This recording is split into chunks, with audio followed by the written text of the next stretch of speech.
Related question यहाँ पर मिलेंगे। गुड्डन सिंह ललित से आपके सामने रखता हूँ। देखिएगा पहला प्रश्न क्या है। सवाल कह रहा है जून 2022 में बिजली के 1 मीटर में, ये प्रीवियस ईयर 2022 में आया हुआ प्रश्न है, ठीक है, ध्यान रखिएगा, ये मेरे अपने बनाए हुए प्रश्न नहीं है। कह रहा है जून 2022 में बिजली के 1 मीटर में रीडिंग 263 यूनिट थी। अगले माह यह रीडिंग 345 यूनिट हो गई। यदि प्रथम 50 यूनिट के लिए विद्युत शुल्क रुपए 4 प्रति यूनिट है तथा 51 से 100 यूनिटों के लिए यह शुल्क रुपए 50 प्रति यूनिट है, तो जुलाई 2022 के लिए कुल विद्युत शुल्क क्या होगा? ठीक है, ये आपसे पूछा है, बहुत ही सिंपल सा क्वेश्चन है। नमस्ते नेहा, सभी को नमस्कार। इसे थोड़ा सा छोटा कर देता हूँ क्योंकि मुझे थोड़ा सा इसने कहा जून 2022 में, यदि हम जून 2022 की बात करें, जून का महीना है और साल दी हुई है 2022, ठीक है। अच्छा, जून 2022 में 1 मीटर की रीडिंग 263 यूनिट बताई, 263 यूनिट्स बताई, ठीक है, यूनिट्स बताई। फिर कह रहा है अगले माह यह रीडिंग 345 यूनिट हो गई, यानी जून से जुलाई में यही यूनिट 345 यूनिट हो गई, 345 यूनिट हो गई। तो अब सबसे पहले आप ये जानिए कि पहले जून में थी 263, जुलाई में हो गई 345, तो यहाँ से यहाँ तक जो यूनिट बढ़ी वो कितनी है? देखो 5 में से 3 गया, 2 बचा, 4 में से 6 नहीं जाएगा तो 14 में से 6 गया तो 8 बचा, और इधर कुछ नहीं बचा, 82 यूनिट हो गई टोटल। अभी 82 यूनिट टोटल चुकी है 1 महीने के अंतराल में। कल क्लास नहीं हुई क्या? हाँ जी, उसने कहा यदि प्रथम 50 यूनिटों के लिए विद्युत शुल्क रुपए 50 प्रति यूनिट है, तो आप इन 82 में से 50 यूनिट्स को बाहर निकाल लीजिए, 50 यूनिट्स को बाहर निकाल लीजिए। उसके बाद जो 32 बची उसे अलग रख लीजिए। कह रहा है प्रथम 50 यूनिट के लिए विद्युत शुल्क जो है वो 4 रुपए प्रति यूनिट है, तो 5 चौक 20 यानी कि 200 रुपए तो इसका हो गया। फिर कह रहा है 51 से 100 यूनिट तक, अब इसके बाद 51 ही शुरू होगी ना, ये वाली 51 और से 100 के बीच में आएगी ना ये वाली, उनका विद्युत शुल्क 5 रुपए प्रति यूनिट है, तो 5 से गुणा कर लीजिए, 5 दूनी 10, 0 हासिल 1 15 और 1 16, 160 रुपया ये हो गया। तो कुल विद्युत शुल्क हो गया 200 और 160 मिलाकर 360 रुपया। ऑप्शन सी में दे रखा है, ये रहा ऑप्शन सी इज करेक्ट। बोलो बात समझ में आई कि नहीं? कह रहा है एक खिलौना कार, यहाँ पर ये जो कॉमा लग गया है ना, ये गलत लगा हुआ है, कॉमा यहाँ है नहीं है, ये टाइपिंग मिस्टेक है, ध्यान से देखें। तो कह रहा है एक खिलौना कार का मूल्य ₹35 है, एक केले का मूल्य ₹2.50 है, एक नोटबुक का मूल्य 25 रुपए है। नोटबुक हमारा चैनल है उसी की बात कर रहा है, लेकिन मूल्य कम लगाया बहुत, ये अमूल्य है। नोटबुक का मूल्य 25 रुपए है तथा नींबू के जूस का एक ग्लास का मूल्य 12.50 है। यदि अरुण के पास 50 रुपए है, कितने रुपए है अरुण के पास? 50 रुपए है अरुण के पास। तो पूछा ये है तो निम्नलिखित में से किस संयोजन के लिए उसके पास पर्याप्त धनराशि है? देखो एक चीज समझो, जब आप खिलौने के कार की बात करते हैं तो कार की वैल्यू बताई गई है 35 रुपया, कितने रुपए? 35 रुपए की कार है। अच्छा, और उसके बाद एक केले का मूल्य बताया गया, केले का मूल्य बताया गया ₹2.50, तो ₹2.50 का एक केला है, ₹2.50 का। उसके बाद एक नोटबुक का मूल्य बताया गया है आपको 25 रुपया, तो नोटबुक का मूल्य लिख दिया मैंने 25 रुपया, ठीक है, 25 रुपीस। उसके बाद एक ग्लास जूस, नींबू जूस की बात करें तो जूस का मूल्य कितने रुपए दे रखा है सर? 12.50 रुपए, तो 12.50 रुपए ये हमने लिख दिया, ठीक है। कह रहा है निम्नलिखित में से कौन सा संयोजन उसके पास धनराशि पर्याप्त धनराशि के लिए है? तो देखो एक नोटबुक का मतलब कितने रुपए हो गए सर? ये तो हो गए 25 रुपए। एक केला ये हो गए ₹2.50, और एक जूस के एक ग्लास, जूस का एक ग्लास कितने का है? ₹12.50, ठीक है। यदि 25 और 2.5 जोड़ेंगे तो 27.5, 27 में आधा जोड़ेंगे 28, 28 और 10 38 और 2 40 रुपया। 40 रुपए का सामान है, इस पे 50 है तो 40 का सामान तो खरीद ही सकता है ना, तो ऑप्शन ए करेक्ट बन जाएगा, ठीक है। अच्छा इधर देखें, बाकी भी चेक करा देता हूं। जैसे एक खिलौने कार का मूल्य कितना दिया था 35, तो ये 35 रुपया हो गया। दो केले हो गए ₹2.5 के हिसाब से 5 रुपए के, ये 5 रुपया हो गया। एक नोटबुक कितने रुपए की थी सर? 25 रुपए की, तो देखो 25 और 35 को ही जोड़ लो तो 60 तो यही हो गया, उसको तो 50 ही रुपए थे, तो ये गड़बड़ है कि नहीं? ऐसे सारे पैसे सारे ऑप्शंस में जो वस्तुएं दी हैं उनका मूल्य 50 रुपए से ज्यादा जा रहा है, इसलिए ये ऑप्शन करेक्ट है।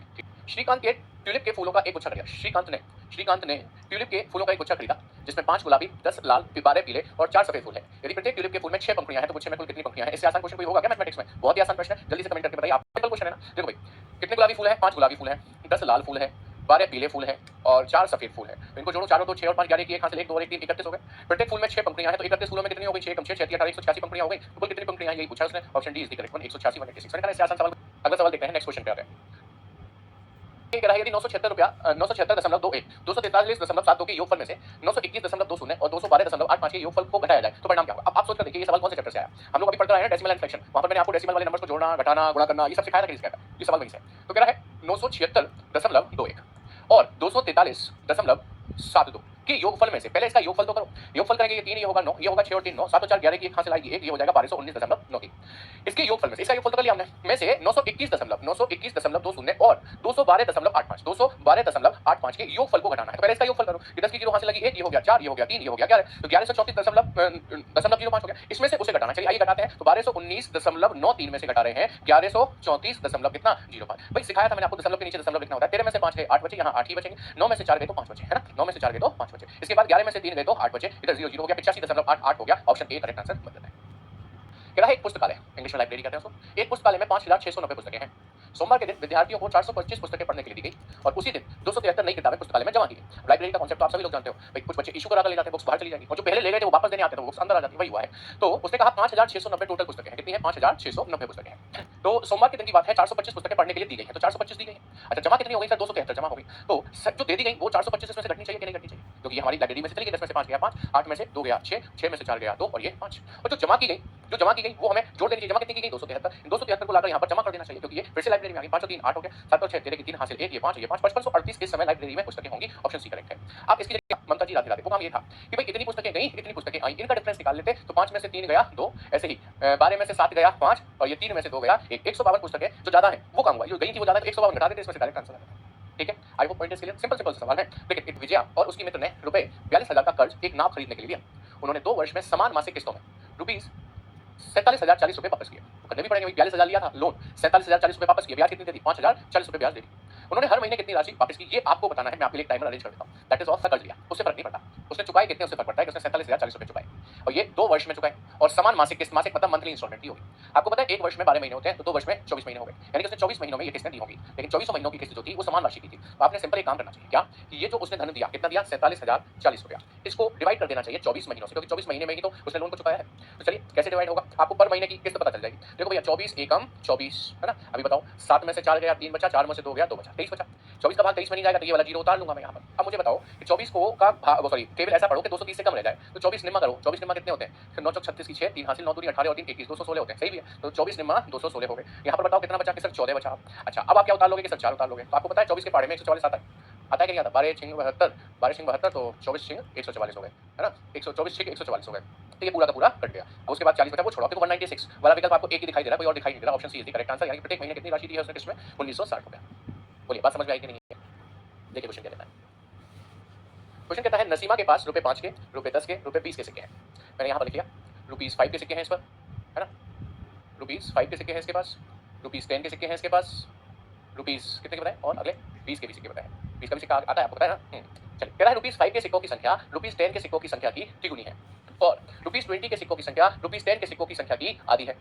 यदि उसके पास ₹20 के 8 सिक्के हैं, तो उसके पास कुल कितनी राशि है, राशि सिक्के नहीं पूछे, टोटल वैल्यू कितनी है इनकी वो पूछी है। ये लीजिए 1 मिनट का समय फिर से मैं आपके लिए मुकर्रर करता हूँ से क्वेश्चन को। यदि उसके पास ₹20 के 8 सिक्के हैं, ₹20 के 8 सिक्के हैं, तो मैंने यहाँ पर 8 सिक्के लिख दिए, ठीक है।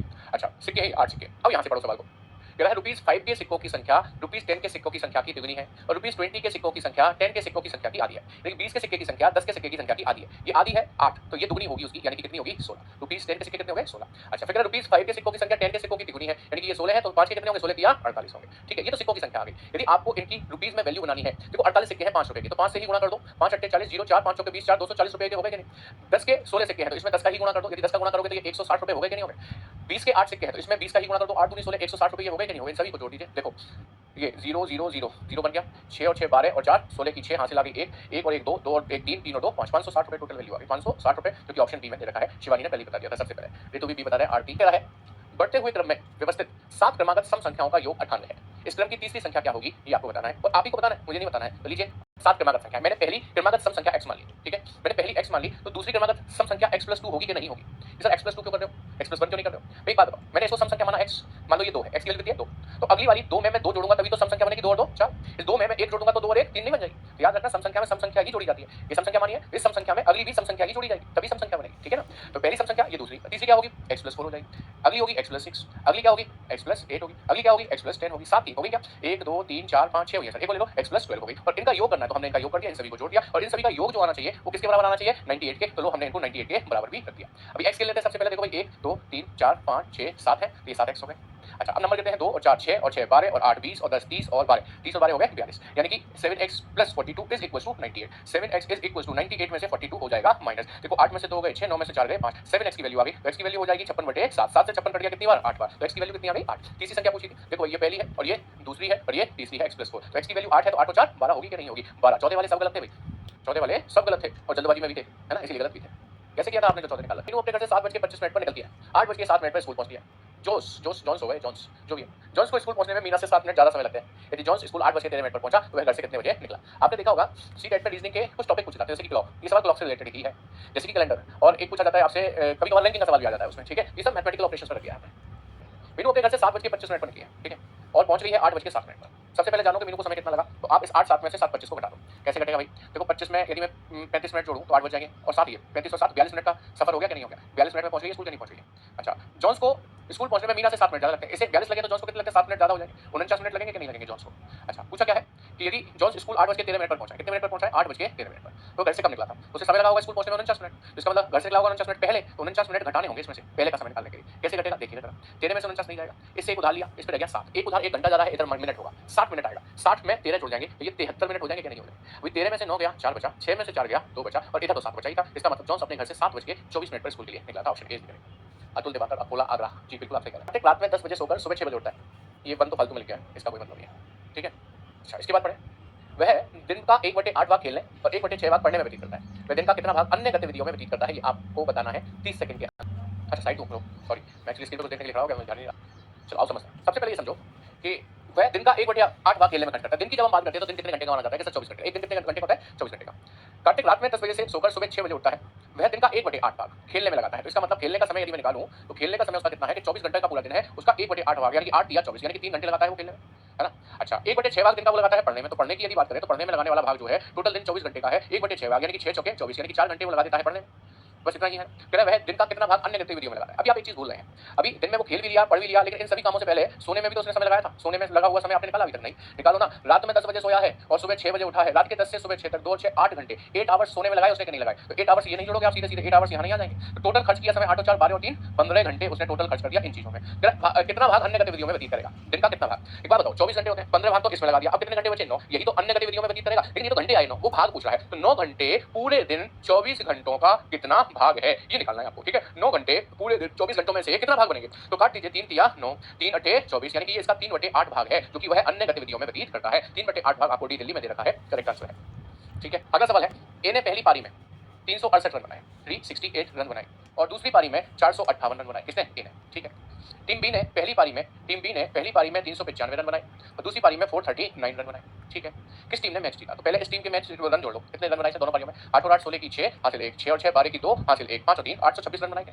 ऐसी टीम बी के कुल रन निकालो, 9 और 5 14 की 4 हासिल लगी 1, 4 और 9 13 की 3 हासिल लगी 1, 5 और 3 8, इसने 834 बनाए, यानी कि टीम बी जीती। इसका मतलब किसने ज्यादा बनाए? अच्छा इससे कितने ज्यादा बनाए उसने कि सर 8 रन ज्यादा दिखाई दे रहे हैं, तो टीम बी 8 रन से जीती है। टीम बी 8 रन से जीती है, ऑप्शन डी करेक्ट है। एक ट्रेन टिकट काउंटर पर कुछ व्यक्ति लाइन में खड़े हैं। अमीना का स्थान दोनों ओर से 14वां है। उस लाइन में कुल व्यक्ति खड़े हैं, कितने खड़े हैं मतलब ये पूछा। मैं भी थोड़ी देर पहले आपसे कह रहा था इसी टेट में रीजनिंग ट्रेन टिकट काउंटर पर व्यक्तियों की लाइन लगी थी। जैसे कि ये काउंटर है, ठीक है, इस खिड़की में से एक व्यक्ति टिकट बेच रहा है, यहाँ बैठा हुआ है, मुस्कुराता हुआ व्यक्ति बैठा हुआ है, ऐसे टिकट दे रहा है सब लोग, यहाँ लाइन लगी हुई है ऐसे करके, ठीक है, ये ऊपर लाइन लगी है। अमीना का स्थान दोनों ओर से 14वां है, मतलब हमने यहाँ से गिनना शुरू किया अमीना को, यहाँ कहीं बैठी थी अमीना।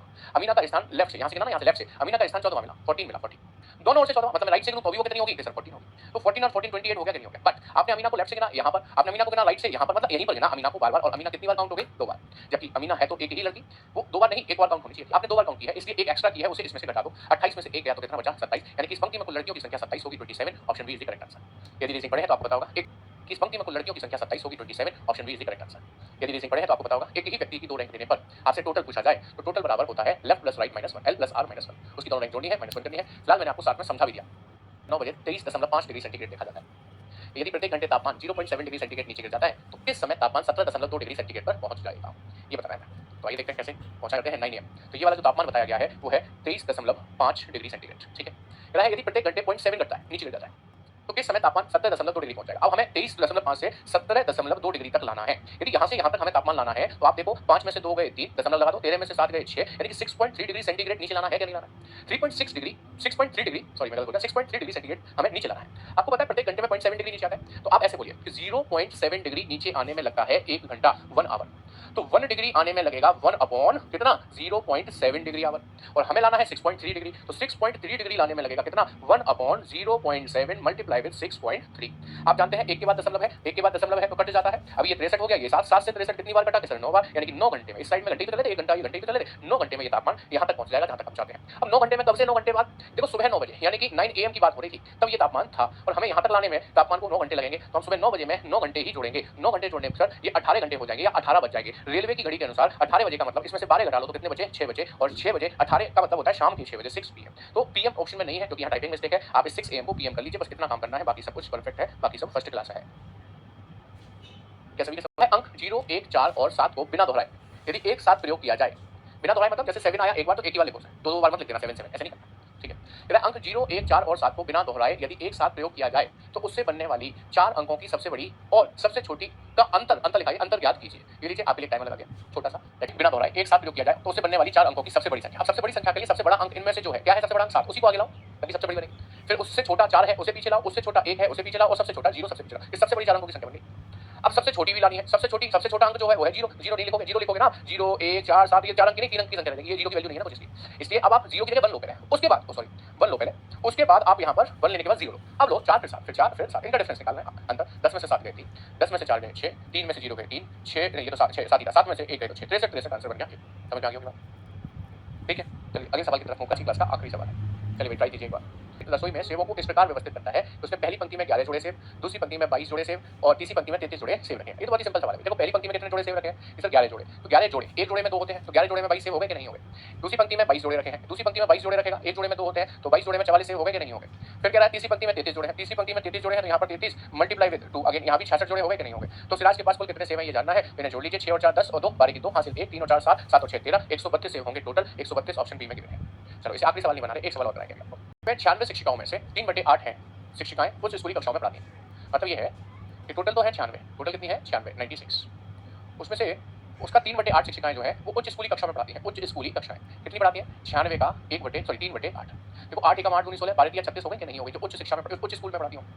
यदि उच्च स्कूली शिक्षिकाओं का 2/9 भाग गणित शिक्षिकाएं, तो गणित की शिक्षिकाओं की यदि मैं बात करूं तो उसने कहा गणित की शिक्षिकाएं उच्च शिक्षा वाली शिक्षिकाएं टोटल कितनी थी? 36। उनका कितना भाग है? 2/9 भाग। तो 9 चौके 36, 4 दूनी 8 शिक्षिकाएं वो हो गई जो गणित पढ़ा रही होंगी। तो वह उच्च स्कूली शिक्षिकाएं जो गणित नहीं पढ़ाती उनकी संख्या कितनी? अभी बात करो, 36 उच्च स्कूली शिक्षिकाएं हैं, 8 उनमें से गणित पढ़ा रही हैं। तो गणित कितनी नहीं पढ़ा रही हैं? इसे 36 में से 8 घटा दीजिए, है तो कितना बचा? 28 शिक्षिकाएं जो कि उच्च स्कूल में है लेकिन गणित नहीं पढ़ा रही हैं। ऑप्शन सी करेक्ट है। I hope point is clear everyone, समझ में आ गई सभी की बात नहीं है। वैसे मैंने आपसे कहा था कि ये क्वेश्चन आपके लिए छोड़ दिए हैं। 5 क्रमागत संख्याओं में दूसरी संख्या 49 है। देखो 5 क्रमागत मतलब लगातार संख्या है, उसमें दूसरे नंबर की संख्या 49 है। यदि दूसरे नंबर की संख्या 49 है तो पहले नंबर की संख्या 48 रही होगी, ये पहली होगी तभी दूसरी होगी। तो तीसरी क्या होगी? 50, चौथी क्या होगी? 51, फिर होगी 52। ये लो 1 2 3 4 5 5 क्रमागत मींस लगातार संख्याएं होगी कि नहीं? अभी उसने पूछा है इन संख्याओं में सम संख्याओं का गुणनफल क्या होगा? जैसे सम मतलब इवन की बात करें तो ये इवन है, ये भी इवन है और ये भी इवन है। इनका गुणनफल करना है, यानी कि 48 गुणा 50 गुणा कितना है? 52, 52। ऐसा करिए, पहले इसका कर लीजिए। 5 8 40 की 0, 4 हासिल 5 चौके 20 और 4 24 हो गए। तो एक 0 ये वाला भी बढ़ेगा। अभी इसमें गुणा 52 कर लीजिए। 52 करेंगे तो क्या हो जाएगा देखेंगे, डबल 0 तो ये हो ही गए, ठीक है। अच्छा 24 दूनी 48 की 8, 4 हासिल 24 पंजे होते 120, 120 और 4 124, ये हो गया आपका 1,24,800। क्या ऑप्शन में है? यस, पहले ऑप्शन में गिवन है, ये ऑप्शन सही जवाब है। जय हिंद शमशाद। उच्च शिक्षा स्कूल में पढ़ाने वाला केरल संपर्क क्रांति ट्रेन नई दिल्ली रेलवे स्टेशन से 30 अक्टूबर 2021 को 1:10 पर छूटती है। देखो भाई ध्यान रखना, 30 अक्टूबर को चली है ट्रेन और ये लंबी दूरी की ट्रेन है, ये मैं जानता हूँ। इसलिए मैंने डेट भी लिख दिया, 30 अक्टूबर को चली है। तो कितने बजे चली है? सर 13:10 पर। 13:10 पर। क्या रेलवे की घड़ी देखना जानते हैं आप? 13:10 का मतलब होता है दोपहर के 1:10। कैसे पता चलेगा? आप घड़ी का जो डायल होता है वो कितने घंटे का होता है? 12 घंटे का। बस जो भी समय दिया जाए 12 से ऊपर का समय, उसमें से 12 घटा दे दो। इसमें से 12 घटाओगे तो कितना बचेगा? 1:10। तो वही होगा टाइम। विद्या महेश्वरी पूरी।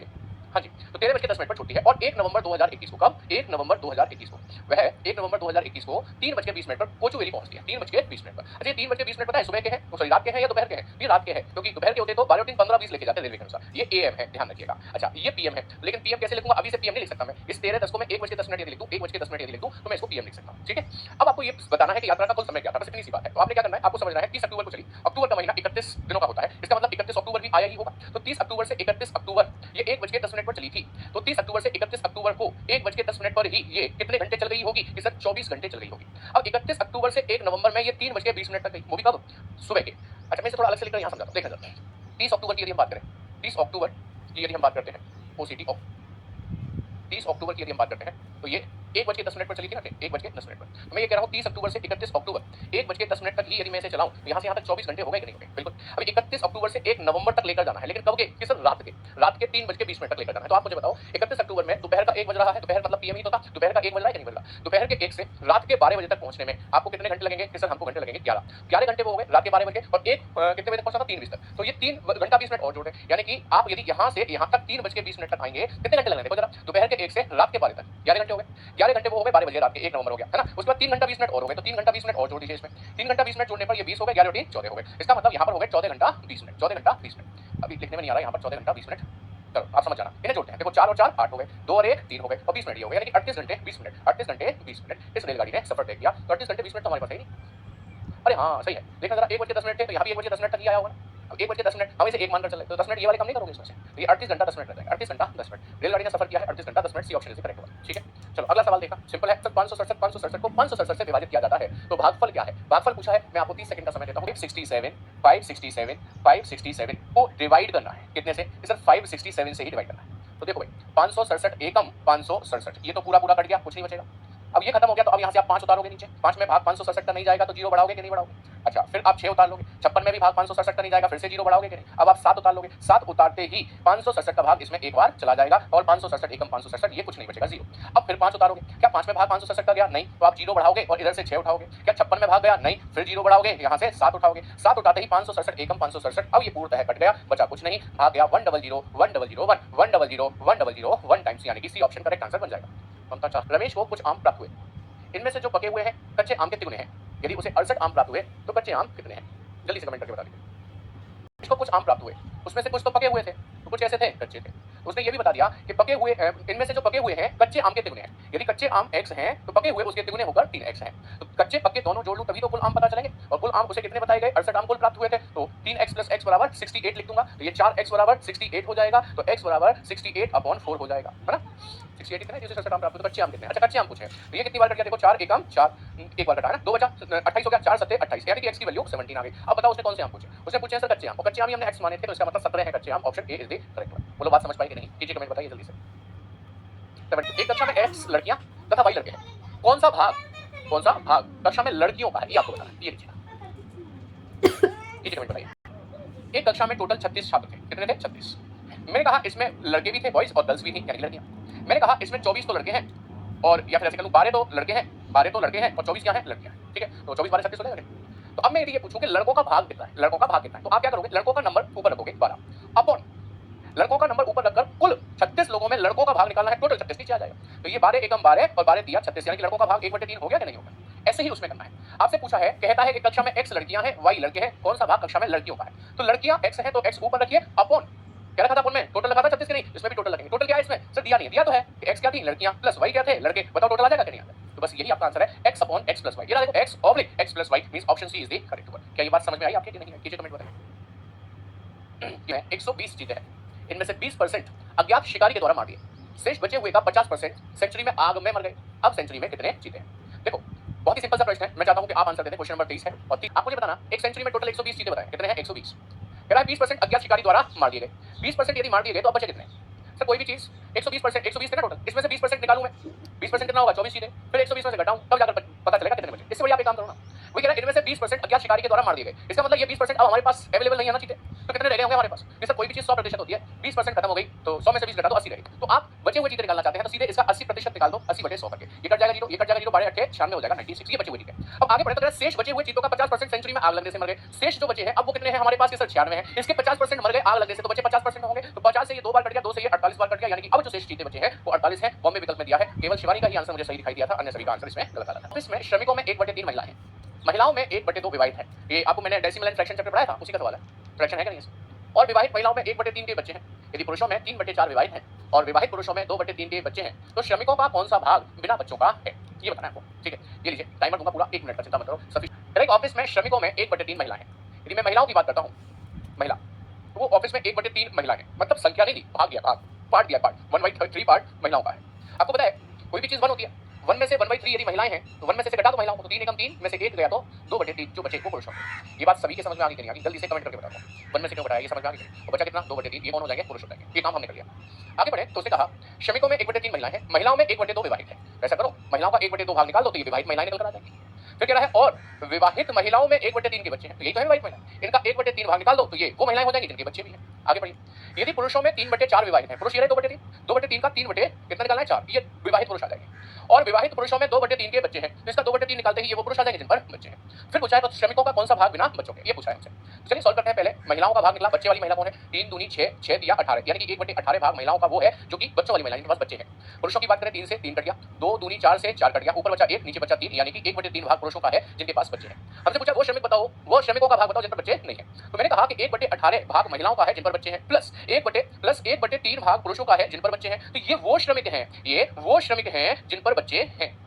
तो कोई भी चीज 1 होती है, मैंने बताया था आपको, तो मैं टोटल 1 में से उन श्रमिकों को घटा रहा हूं जिन पर बच्चे हैं, तो मेरे पास वही श्रमिक तो बचेंगे जिन पर बच्चे नहीं है। चलिए घटाते हैं। सबसे पहले इस ब्रैकेट को सॉल्व करूं तो 18 और 3 का एलसीएम लेना सिखाया था, 18 आएगा। 18 का भाग 18 में 1 बार गया, 1 का गुणा 1 से हुआ 1 ही आएगा, प्लस 3 का भाग 18 में 6 बार गया, 6 का गुणा 1 में 6 ही आएगा, तो ये 6 और 1 7/18 हो गया। अब इस 1 में से माइनस हो रहा है 7/18, जानते हो 18 एकम 18 में से 7 गए तो 11 और बट्टे में 18 चली रहा है, तो ये वो भाग 11/18 वो भाग है जो उन्हें दर्शाता है, उन श्रमिकों को दर्शाता है जिन पर बच्चे नहीं है, और 11/18 भाग आपको ऑप्शन सी में गिवन भी है। अब मुझे लगता है कई सारे लोगों का आंसर आ चुका होगा। ये क्वेश्चन नंबर 25 है, बस आपको इस इक्वेशन को सॉल्व करना है, और मैंने आपको इस कंडीशन को सॉल्व करना भी सिखाया था। 15/20 में भाग लग रहा है कितने का, सर 4/5 का। मैंने बताया था भाग की जगह आप गुणा लगा दो, लेकिन इसको रेसिप्रोकल कर दो, यानी कि 5 ऊपर कर दो 4 नीचे कर दो, तो आप गुणा कर सकते हैं, ठीक है। अच्छा गुणा में बाकी 2/3 चली रहा है, गुणा में 8/5 चली रहा है ना। चलिए बताना जरा भाई मुझे, क्या 5 चौके 20 4 बार कट जाएगा, क्या 4 दूनी 8 2 बार कट जाएगा, क्या 2 दूनी 4 2 बार कट जाएगा, या 2 से 2 कट जाएगा, हाँ 5 दिया 15 से 15 1 बार कट जाएगा। पूरे समीकरण की वैल्यू कितनी आई, 1, option B is the correct answer, क्योंकि उसी में 1 दिया है, अन्य किसी में नहीं है। एक काफिले में 50 मुर्गियों के अलावा 45 बकरियां और 8 ऊंट है और कुछ उनके रखवाले हैं। यदि कारवां में कुल जितने सिर हैं उनसे 224 पैर अधिक हैं तो बताओ कि रखवालों की संख्या कितनी है। शानदार प्रश्न, लीजिएगा 1 मिनट का समय आपके लिए मुकर्रर, कमेंट करके बताइए। उन मुर्गियों के अलावा 45 बकरियां हैं, यानी कि बकरी भी दी है। बकरी कितनी दी है? सर 45। 8 ऊंट है, ऊंट की संख्या भी लिख दीजिए भाई। ऊंट कितने हैं? 8 है। और उनके कुछ रखवाले हैं। अब रखवाले कौन होते हैं? इंसान होते हैं। इनकी रखवाली कौन करते हैं? इंसान। उनको हमने मान लिया वो कुछ कितने हैं? सर वो x है। तो यहाँ तक कोई समस्या किसी को? अब आगे उसने कहा कि यदि कारवां में कुल जितने सिर हैं उनसे 224 पैर अधिक हैं, यानी कि सिर और पैर की बात हो रही है। ठीक है, तो आइए देखिएगा जरा। यदि मैं पैरों की बात करूं तो 50 मुर्गी है, एक मुर्गी के 4 पैर होते हैं। अरे बोल गलत रहा हूं, तो सही रहा हूं, देखो अलर्ट मोड में रहो। अच्छा, तो ये मुर्गियों के पैर हो गए, प्लस 45 बकरी है, एक बकरी के 2 पैर होते हैं। अलर्ट मोड में रहो, मैं लिख सही रहा हूं, देखो बोल ही गलत रहा हूं बस। प्लस इसे मुझे थोड़ा नीचे लिखना चाहिए ना, क्योंकि यहाँ पर मेरा पेन का रंग दिखाई नहीं देगा। इधर देखो, मुर्गी 50 है, एक मुर्गी के 2 पैर होते हैं, प्लस बकरी 45 है, एक बकरी के 4 पैर होते हैं, प्लस ऊंट 8 है, एक ऊंट के 4 पैर होते हैं। तो ये पैरों की संख्या आ जाएगी टोटल। अब सिरों की संख्या की बात करूं, देखो भाई जितनी मुर्गी उतने सिर, जितनी बकरी उतने सिर। अच्छा रखवाले तो रही गए यार, ये तो मैंने गलती कर दी। देखो ये पैरों की संख्या निकाली थी हमने किसकी? इन जानवरों की। मुर्गी आगे बकरी आगे, रखवाले तो रही गए, प्लस रखवाले कितने हैं? x, तो एक रखवाले के 2 पैर होंगे तो 2x पैर हो गए। अब सिरों की संख्या की यदि मैं बात करता हूं, किसकी? सिरों की संख्या की। देखो जरा थोड़ा सा नीचे ले लिया। सिरों की संख्या की बात करूं तो मुर्गी 50 है तो 50 ही उनके सिर होंगे, बकरी 45 तो 45 ही उनके सिर होंगे, ऊंट 8 तो 8 ही उनके सिर होंगे, x रखवाले तो x ही उनके सिर होंगे। ये सिरों की संख्या होगी। उसने कहा कि 224 पैर अधिक है, मतलब पैरों की संख्या अधिक है सिर से, तो पैरों की संख्या में से सिर घटा दो तो अधिक आने चाहिए पैर। कितने? 224। देखिए भाई ये हो गया 100, 45 चौके हो गया 180, 100 और 180 280, 280 और 32, 280 प्लस 32 कितने हो गए भाई? 2 8 3 312 हो गए। यहाँ पर 312 हो गए और प्लस में 2 x हो गए। ठीक है, अब ये माइनस इधर जाएगा, बाद में ले जाएंगे। 50 और 45 90, 90 और 8 98, 98 प्लस x हो गए तो माइनस का 98 हो गया और माइनस का x हो गया बराबर 224 हो गया। देखिए भाई सबसे पहले आप ये समझे कि 312 में से नहीं 2x में से x घटाया तो कितना बचा? x। अभी 312 में से 98 घटाएंगे तो कितना बचेगा? ये बचेगा 12 में से 8 गया तो 12, अच्छा प्लस का बचेगा ना, तो प्लस लगा दो पहले। 12 में से 8 गया तो 4 बचा, 10 में से 9 गया तो 1 बचा और इधर 2 बचा, 214 बचा। सही बराबर 224 को आपको दे रखा है। x बराबर कितना हो गया? 224 माइनस के 214, तो x की वैल्यू कितनी आ गई? 10 आ गई। x की वैल्यू कितनी आ गई? 10 आ गई। x हमने रखवाले माने थे, यही पूछे उसने रखवालों की संख्या कितनी है? 10, तो x की वैल्यू 10 आई है, तो रखवालों की संख्या कितनी होगी? 10 होगी। ऑप्शन सी करेक्ट है। बोलिए समझ में आ गई बात सभी के? क्या है समझ में आ गई ना बात सभी के? कुछ घोड़े और उतनी ही संख्या में आदमी कहीं जा रहे हैं। आधे आदमी अपने घोड़ों पर बैठे हैं जबकि शेष आदमी अपने घोड़ों का नेतृत्व करते हुए पैदल चल रहे हैं। यदि जमीन पर चल रहे पैरों की संख्या 70 है तो बताएं घोड़ों की संख्या कितनी है? योग्यता क्या है? 1 ना, तो पिछले सवाल का आंसर था ना, इसका कैसी बात कर रहे हो? चलो जल्दी से कमेंट करके बताओ इसके लिए, जल्दी से कमेंट करो। मैं आप सॉरी ये सही हुआ था, एक बार फिर से देखते हैं। ये 100 हो गया, प्लस 45 चौके 180 हो गया, प्लस ये 32 हो गया, प्लस 2x हो गया, ये 280 हो गया, 280 में 32 अभी हमने जोड़ा ही था, कितना हो गया था भाई? 2, यानी कि 312 हो गया था, ये 312 प्लस 2x हो गया, 312 प्लस 2x हो गया बराबर।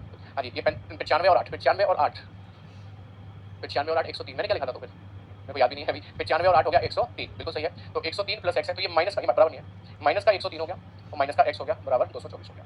अच्छा, ये 2x में से x गया तो केवल x बचेगा, 312 में से 103 घटा देंगे तो ये केवल 9 बचेगा, वो भी प्लस का बराबर हो गया। अरे 103 है, सॉरी 103 है। हाँ भाई 12 में से 3 गया, 9 बचा, ये 0 और ये आपका 2 बचा, 209 बचा, बराबर हो गया 224।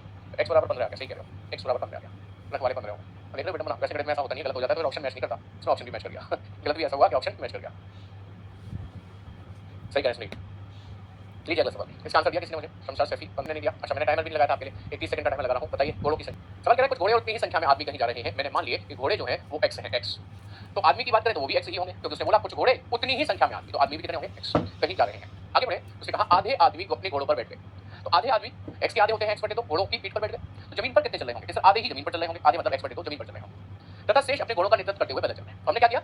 आधे आदमी घोड़ों की पीठ पर बैठ गए तो बचे कितने? आधे। जमीन पर चल रहे पैरों की संख्या कितनी बताइए? 70। तो जमीन पर चल रहे हैं आदमी कितने? x बटे तो आधे तो अपने घोड़ों की पीठ पर बैठ गए। अच्छा आधे आदमी अपने घोड़ों की पीठ पर बैठे हैं, आदमी घोड़ों की पीठ पर बैठे हैं, क्या घोड़े भी मालिकों की पीठ पर बैठे? नहीं, वो तो पहले भी x जमीन पर थे, तो अभी x ही जमीन पर चल रहे हैं घोड़े पूरे। आपको पता है एक घोड़े के 4 पैर होते हैं, आपको पता है एक आदमी के 2 पैर होते हैं, ये पैरों की संख्या बन गई। इनको यदि मैं जोड़ूं तो ये बराबर आना चाहिए 70 के। देखो उसने कहा ना पैरों की संख्या कितनी है? जमीन पर चल रहे पैरों की संख्या 70 है, जमीन पर चल रहे पैरों की संख्या। ये कट जाएगा 4x 1x 5x बचेगा बराबर 70 हो जाएगा, 5 से 70 14 बार कटेगा तो x की वैल्यू आ जाएगी 40। तो x हमने माने थे घोड़े, तो घोड़ों की संख्या कितनी हो गई? 14। कमेंट करके बताएं, समझ में आ गई बात? किसी कमेंट बताइए। किसी टोकरी में रखे गए फूल प्रत्येक मिनट 2 गुने हो जाते हैं और 30 मिनट में टोकरी पूर्ण रूप से भर जाती है। बताएं कि टोकरी का 1/4 भाग यानी कि 1/4 भाग फूलों से कितने मिनट में भरा होगा? ऑप्शन है आपके सामने, कमेंट कर दीजिए जल्दी से। पेशेंस चैप्टर पढ़ाएं आप लोग, इसमें गणित जैसे ही सवाल आता है। देखो भाई बात बताओ, शर्त क्या है? टोकरी में जो फूल रखे हैं हर मिनट में 2 गुने हो जाते हैं। मतलब जैसे पहले मिनट में टोकरी में 2 फूल थे, पहले मिनट में टोकरी में कितने फूल थे? 2 फूल थे, तो अगले मिनट यानी कि दूसरे मिनट में वो 2 गुने हो जाएंगे। इसका दुगना कितना हो जाएगा? 4। अब तीसरे मिनट में वो फिर से दुगने हो जाएंगे, किसके? 4 के दुगने, कितने हो जाएंगे? 8। फिर चौथे मिनट में वो दुगने हो जाएंगे, किसके दुगने? 8 के दुगने 16, है ना। मान लीजिए 16 फूलों से पूरी टोकरी भर गई, मान लेते हैं। अब मैं पूछूं आधी टोकरी कितने मिनट में भरी थी, सर आधी टोकरी ये नहीं, देखो 16 की आधी 8, वो ये पूरी 4 मिनट में भरी थी तो 1 मिनट पहले ही आधी भरी थी, है कि नहीं। एक चौथाई टोकरी का भरी थी सर, एक चौथाई 16 का 1/4 होता है 4, यानी कि एक चौथाई ये है, ये कब भरी थी, ये 4 में भरी थी तो आधी भरी थी 3 में, तो एक चौथाई भरी थी 2 में। ऐसे ही है 30 मिनट में पूरी टोकरी भर गई तो 29 मिनट में आधी भरी होगी, 28 मिनट में भरी होगी 1/4 का। भाई ये पूरी भरी 1 तो आधी भरी थी 1 मिनट पहले, उससे भी 1 मिनट पहले एक चौथाई भरी थी, यानी कि 28वें मिनट में वो एक चौथाई टोकरी भरी होगी। तो option B is the correct one. समझ पा रहे हैं बात को, कमेंट करके बताएंगे कई बात समझ में आई कि नहीं। वेरी गुड, बहुत बढ़िया। भाई आज की क्लास को कर रहे हैं